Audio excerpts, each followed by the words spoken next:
Well, Matthew, that was a pretty tough day in the office. How did the game go from so many wickets falling to so many runs being scored so quickly? Yeah, not an ideal day. Obviously, we had pretty high hopes when we turned up this morning. Obviously, bowling out for 220, and things didn't go well this morning. Obviously, so we probably played and missed a lot of balls throughout this series, and today we unfortunately nicked them. So it's a new ball wicket, and they cashed in with the new ball. And I think the wicket played a lot better towards the afternoon session, and we probably didn't bowl at our best. Stand back. Matt, you looked like you were seeing the ball pretty well out there. Were you disappointed not to be able to go on and possibly make a century and get close to that first innings total? Yeah, absolutely. I thought me and Haisto worked pretty hard to get to the situation that we were in. We were hoping, to get to that 224, and my shot wasn't on at the time, and disappointing to leave Haisto, out there where he was, and he was seeing the ball pretty nicely as well. It's funny, I suppose you have sessions where things run away a little bit, but the last one was historically sort of almost staggering, 206 runs in the session. Like, from behind the stumps, what do you feel was sort of going wrong with the bowlers?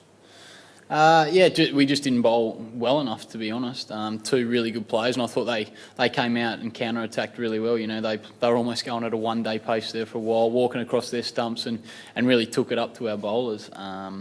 They got lucky at times, but fortune favours the brave when you go out there and play like that. So it was a combination of us not bowling to the best of our abilities, and they came at us and attacked us, and obviously knew that if they could keep the run rate ticking over, that the scoreboard would look like it does now.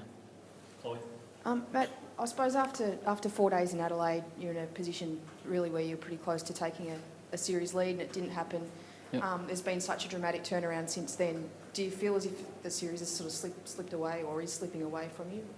No, we definitely don't feel like the series is slipping away. We've probably played 7 days of really good cricket and probably outplayed them for 7 days. We had a bad session this morning, and that's basically, and this afternoon we've had a couple of bad sessions in a row. So we're lucky that it's day two, and if all things go well, we'll be batting tomorrow at some stage, and then chasing a total on day 4, which is probably going to be the best time to bat. So it'd be easy to look at the negatives today, but I think we've got to look forward and realise that we're going to be chasing a reasonably high total, but on a really good wicket as well, and that they've only got their three quicks going up as well. You had the best view with the bat and in the field today for most of the day. What was the main difference between the Australian bowlers and the South Africans, and did it come down to experience in the end? No, I wouldn't say that. I'd just say I think that they took full advantage with the new ball. They got the nicks and we didn't get the nicks. Sometimes cricket's as simple as that. I don't think they bowled. Obviously, they bowled very well this morning, but I don't think our bowlers bowled that poorly in the first few overs today. They came at us hard, and our bowlers have to respond tomorrow, to be honest. The difference was that they took the wickets and we didn't. That's basically the difference, and that's cricket. Unfortunately, there's going to be days where you don't bowl as well as you want to, or you don't bat as well as you want to. I think it's about how we respond now tomorrow. It could be easy to go out there and just let those blokes tick it along and get a really big total, but I think we've got to come out and have a real crack tomorrow. Right. Do you take a little bit of comfort from the fact that this is the venue where South Africa chased 414 only 4 years ago? Absolutely. I think the wicket's getting better every single day, so that's the real positive that we have at the moment. If we can scrap hard and get these 8 wickets, that we're going to have the best time in the game to bat, we feel. It's just going to be about making Dale Steyn, Morne Michael and Bernard Philander bowl lots and lots of overs and make them keep coming back and coming back. That's the only way we're going to win the game. We know that. But yeah, tomorrow we've got to go out, execute, take 8 wickets and then really get in a real fight and make them keep coming back to us. You mentioned the deck's going to be pretty good by the time you guys get into bat. What would be a gettable target in the team's view?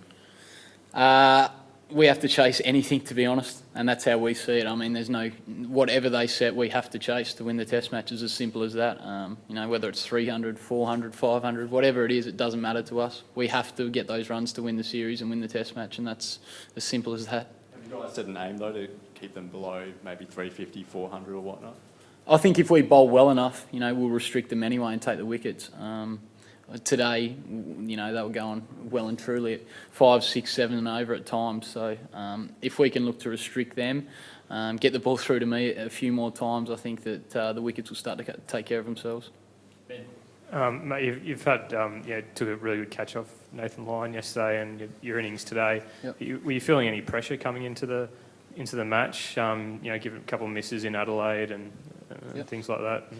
I didn't feel any pressure apart from the pressure that I put on myself to play better than what I did in Adelaide. I knew that I didn't have the test match that I wanted to have in Adelaide with the gloves or with the bat. So, it was only expectation and pressure that I had on myself. There was certainly no external pressure from anyone else that I felt anyway. So, I was disappointed in my performance in Adelaide and wanted to come here and try and make a difference in the first couple of days. And, there's 3 days left and hopefully I can contribute again.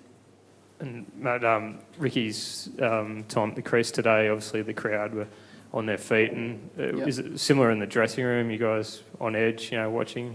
What's his last time at the crease? Not at all. No, he, when he spoke to us, he was really focused on this Test match, and he wanted us to be focused on this Test match, and it not to be about Ricky's last Test. And I know that it's going to be hard because everyone is feeling that it's Ricky's last Test. But we're focused for him to try and win the Test match and not look too much that it's Ricky's last Test, as he said. If we can win this Test match, when we sit down and have a beer after, we can talk about Ricky's career.